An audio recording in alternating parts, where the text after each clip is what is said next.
Welcome to the Revenge Diary. My name is Vanessa Thomas. I'm 38 years old, and I live in Tempe, Arizona with my 10-year-old daughter, Evelyn. What I'm about to tell you happened on June 3rd, 2024, a date that's burned into my memory like a brand. It's the day my own family held down my daughter and cut off her hair. It's also the day I learned that blood doesn't always mean family, and that sometimes the people who are supposed to protect your children are the ones you need to protect them from. This isn't just a story about hair. It's about control, jealousy, and what happens when you finally say enough. Before we dive deeper into the story, I have a quick favor to ask. Drop a comment below and let me know where you're watching from. I love seeing how far our stories reach. And if this is your first time here, don't forget to hit that subscribe button. We drop new videos every single day. Now let's get back to the story. To understand what happened that day, you need to know where I came from.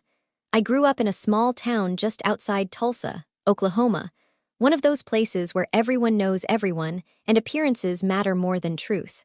My parents, Janice and Roger Jones, were pillars of the community. Dad ran a successful insurance agency. Mom was on every church committee, every charity board, every social club that would have her. But behind closed doors, our house was a pressure cooker. My mother, Janice, was what you might call a Southern belle with steel in her spine. Everything was about image.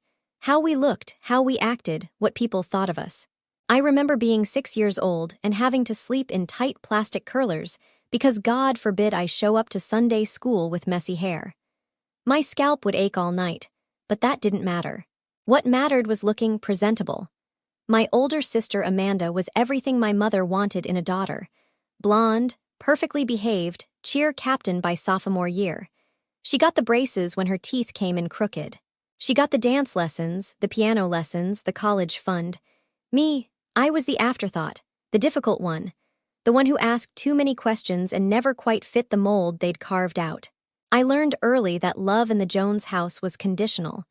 You earned it by being perfect, by never making waves, by shrinking yourself small enough to fit into their expectations. And if you couldn't do that, well, they had ways of making you comply. I left for Arizona State University 3 days after my 18th birthday. I packed everything I owned into 2 suitcases and never looked back.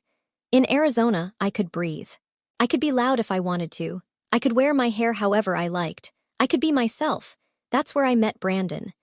Brandon was everything my family wasn't: warm, accepting, genuinely kind. He was studying engineering while I pursued business. We got married 2 years after graduation, bought a little house in Tempe, and started building a life together. When Evelyn came along in 2014, I thought I had everything I'd ever wanted. Then, when Evelyn was 3, a drunk driver ran a red light and took Brandon away from us.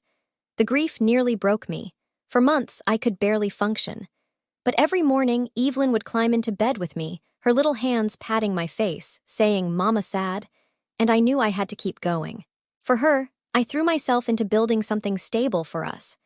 I used my business degree and the small life insurance payout to start a digital marketing agency from our spare bedroom. Those first few years were brutal.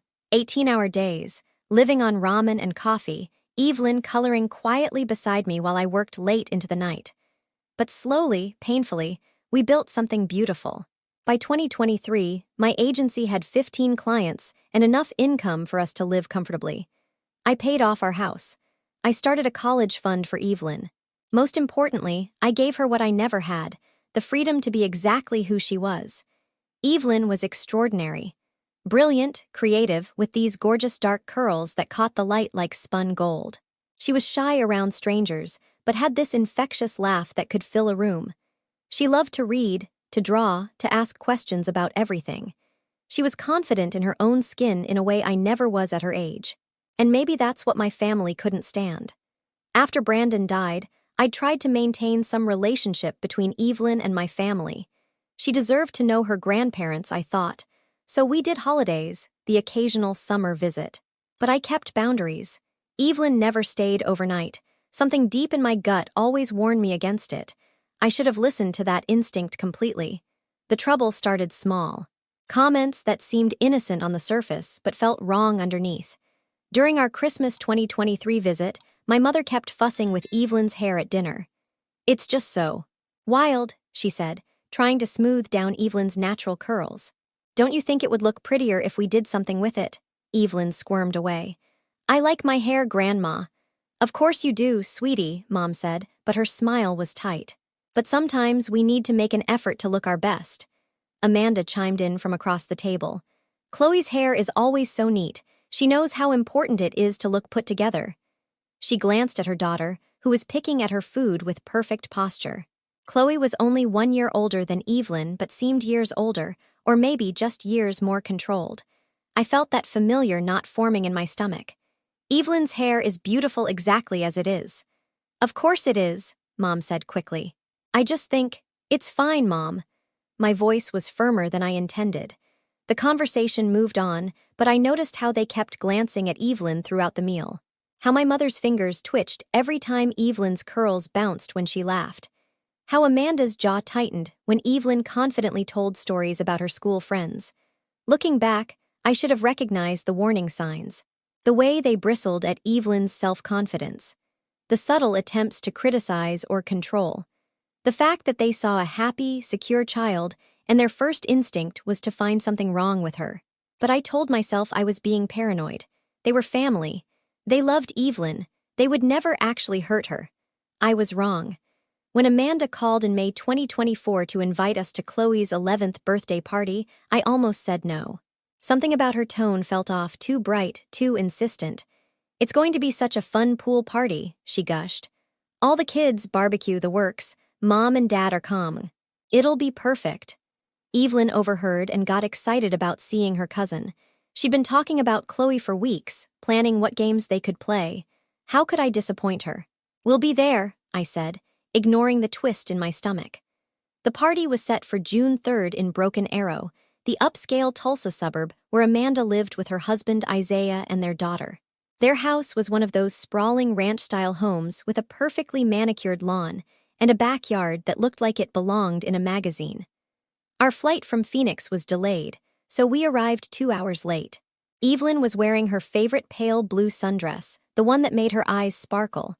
Her curls were loose and bouncy, catching the afternoon sun. She looked radiant, confident, happy. The moment we walked through that back gate, I felt the shift in energy. The party was in full swing. Kids splashed in the pool while adults clustered around patio tables, drinks in hand. The atmosphere was joyful. My mother approached first, her smile plastic perfect. Vanessa, honey, you made it. She hugged me briefly, then turned to Evelyn. And look at you, sweet Bea, don't you look? Her eyes lingered on Evelyn's hair. Interesting, Evelyn beamed, missing the subtle dig. Thank you, Grandma. Mama let me pick out this dress myself. Did she now? Mom's smile grew thinner. Amanda materialized beside us, perfectly styled in white linen. Evelyn. Finally, Chloe's been waiting forever. She gestured to her daughter, who was sitting primly at a table, not a hair out of place despite the pool party chaos. I watched as Evelyn ran over to Chloe, her enthusiasm genuine and infectious. But Chloe barely smiled, just nodded politely. It was like watching sunshine try to warm ice. Throughout the afternoon, I kept catching my family watching Evelyn. Not the fond, doting looks you'd expect from relatives, something else. Something that made my skin crawl. When it came time for cake, Amanda insisted on a group photo of all the kids. Evelyn hesitated. She'd always been camera shy, especially in groups. I don't really want to, Evelyn said quietly. Don't be difficult, Amanda snapped, her voice sharp enough to cut glass. Then louder, making sure everyone could hear. You're not better than anyone else, you know. The words hung in the air like smoke. Evelyn's face crumpled slightly, confused by the sudden hostility. I stepped forward, ready to intervene, but Evelyn recovered and joined the photo lineup, though her smile was dimmer now. That comment stuck with me. You're not better than anyone else. What did that even mean? Evelyn was 10 years old. She wasn't acting superior, she was just being herself. Confident, yes. Happy, absolutely. But somehow in my family's eyes, that was a problem. Around 5 p.m., my phone rang. One of my biggest clients had a crisis. Their website had crashed right before a major product launch. They needed me to coordinate with their hosting company immediately. I looked around the party. Evelyn was by the pool, laughing with some of the other kids. She seemed fine, safe. I need to take this call, I told Amanda. Work emergency. Can you keep an eye on Evelyn? Of course, Amanda said, but something flickered across her face. Take your time. I went inside to Amanda's home office, closing the door to block out the party noise. The call was complex: servers, backups, emergency protocols. I was on the phone for maybe 20 minutes, completely absorbed in troubleshooting. When I finally hung up, the house felt too quiet.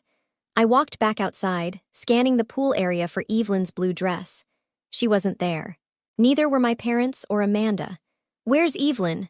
I asked Isaiah, who was flipping burgers at the grill. Not sure, he said without looking up. I think Amanda took some of the kids inside to clean up. But the other children were all still outside, dripping wet and reaching for towels.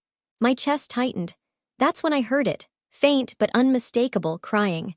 I followed the sound down Amanda's hallway, my heart hammering against my ribs. The crying was coming from the guest bedroom.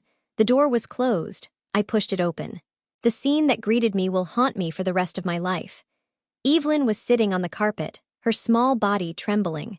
Her beautiful curls, the ones she'd inherited from her father, the ones that made her feel like herself, were scattered across the floor in uneven chunks.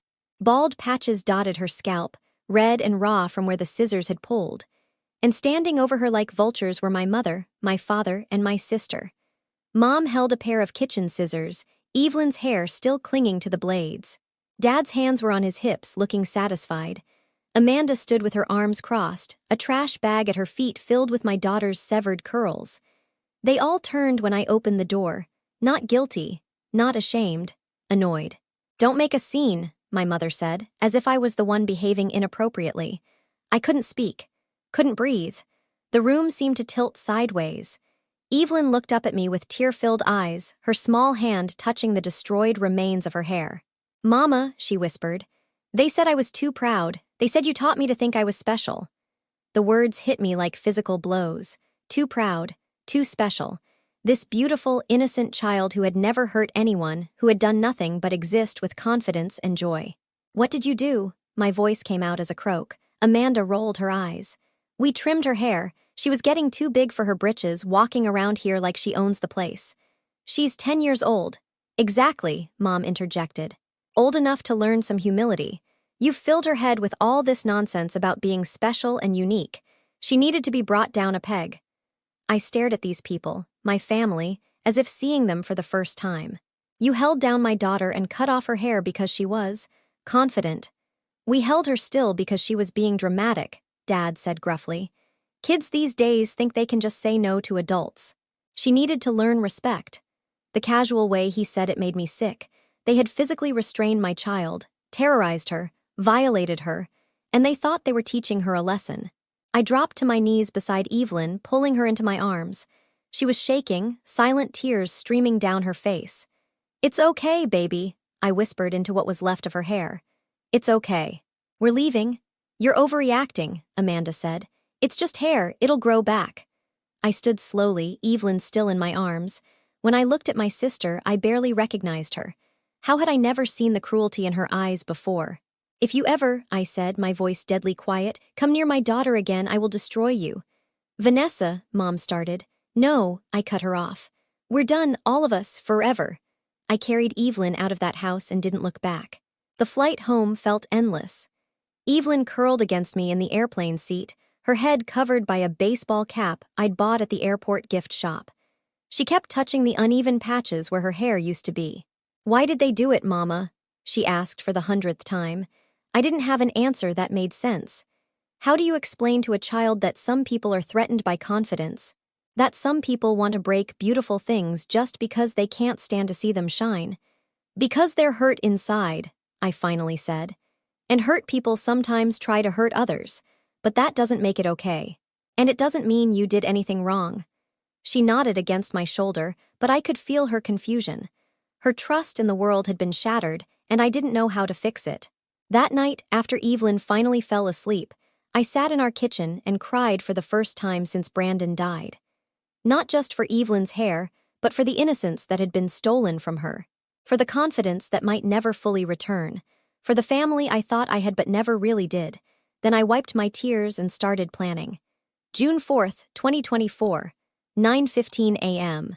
I walked into the Tempe Police Department with Evelyn beside me, her baseball cap pulled low. The officer who took our statement was a woman named Detective Gloria Smith.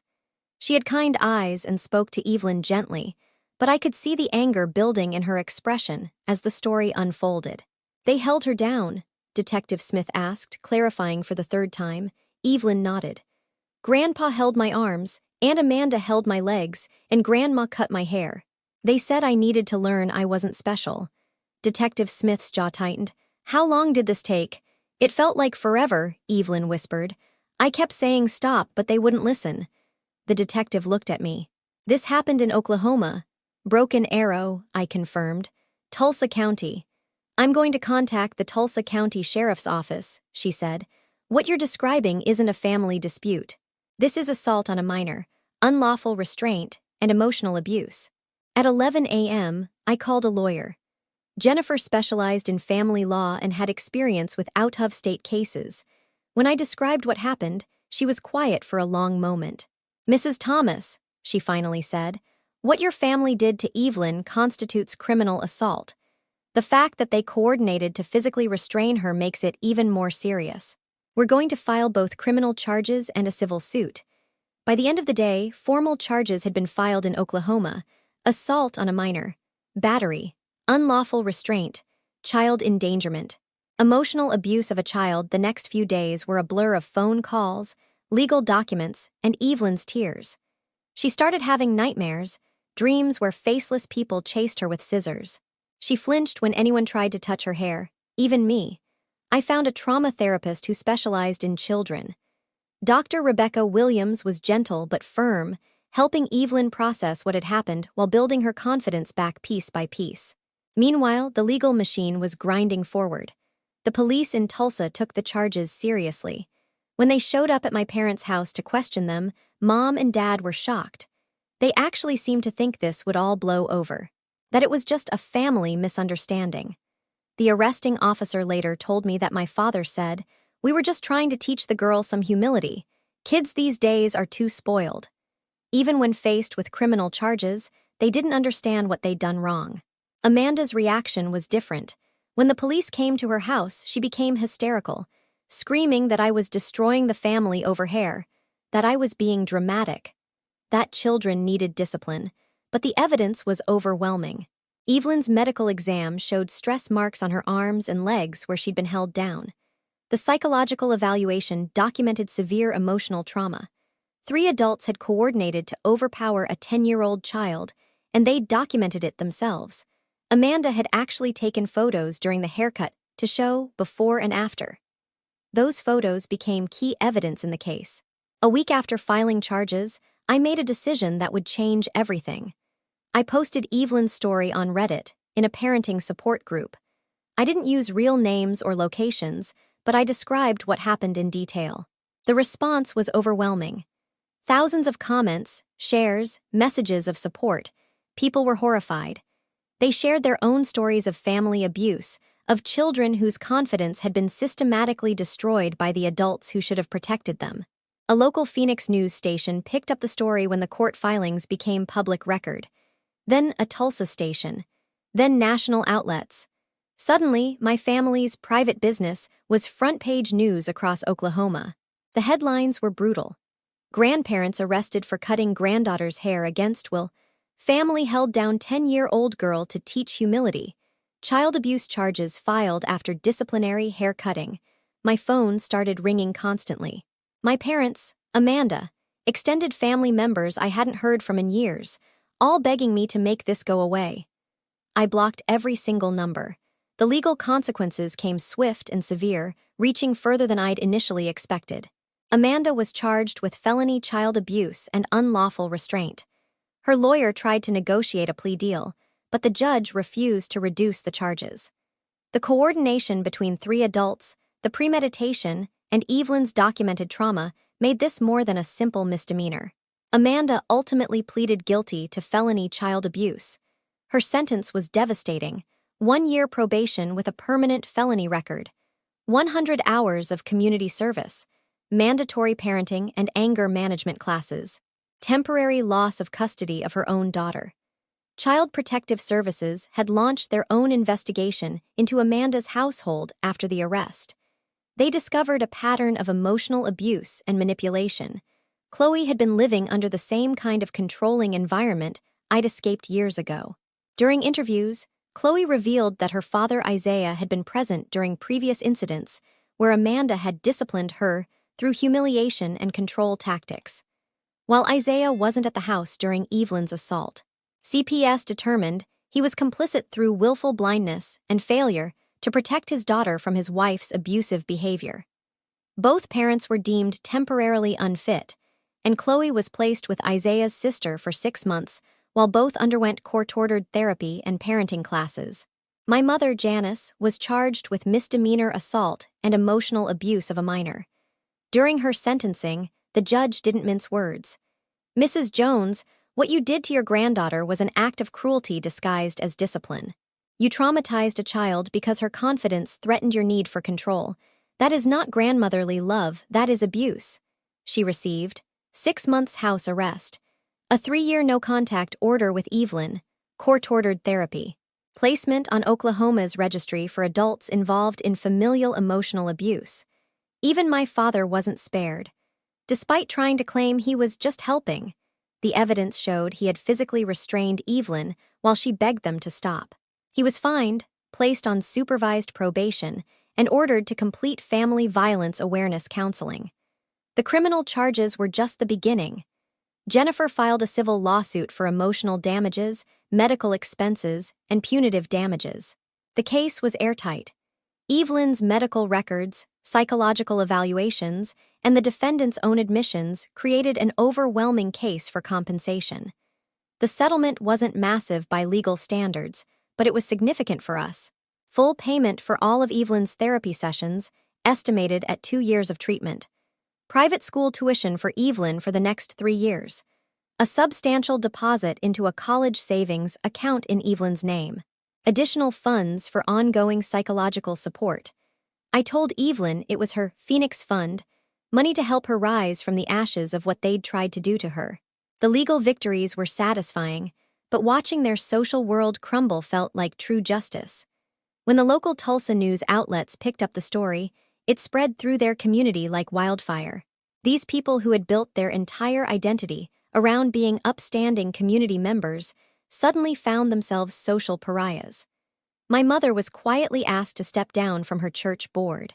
Amanda lost her position on the PTA. Dad's insurance agency started losing clients who didn't want to be associated with those people who abused their granddaughter. Their neighbors whispered. Former friends crossed streets to avoid them.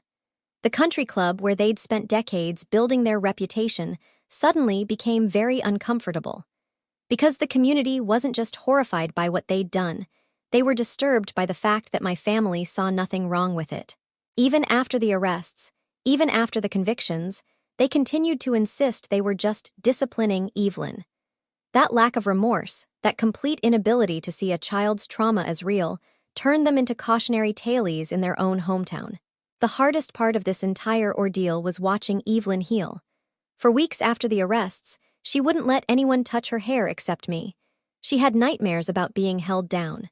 She became anxious around groups of adults, especially family members. But Dr. Williams was incredible. Slowly, patiently, she helped Evelyn understand that what happened wasn't her fault, that being confident and happy wasn't wrong, that her family's reaction said everything about them and nothing about her. We made the decision together to cut Evelyn's remaining hair into a short, even style. She chose an afro cut that accentuated her natural texture and made her feel powerful. "It makes me feel like a lion," she told me, running her hands over the soft curls. That's when I knew she was going to be okay. The legal battles took months to fully resolve, but by Christmas 2024, it was over. The criminal cases were closed. The civil settlement was finalized. The no-contact orders were in place. For the first time in my adult life, I didn't have to think about managing my family's expectations or protecting Evelyn from their toxicity. We were free. Evelyn started at a new private school in January 2025. She made friends quickly, kids who appreciated her creativity and confidence instead of being threatened by it. Her grades were excellent. Her nightmares became rare, then stopped altogether. We created new traditions. Christmas morning was just us, opening presents in our pajamas and making pancakes for breakfast. No dress code, no performance, no walking on eggshells. Just joy. Evelyn started writing stories about brave girls who stood up for themselves. She joined the school's art club and drama program.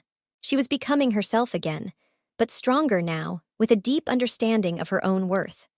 In March 2025, almost 9 months after the incident, my phone rang with an unknown Oklahoma number. Against my better judgment, I answered. It was Amanda, crying. "Vanessa, please," she sobbed. "You have to understand, we never meant to hurt her, we thought she needed to learn." "Stop," I said quietly. She was getting so headstrong and Mom said, "Amanda, stop talking. Please, you're my sister. Can't we work this out? Chloe misses Evelyn. Mom and Dad are miserable. The whole family is falling apart." I took a deep breath.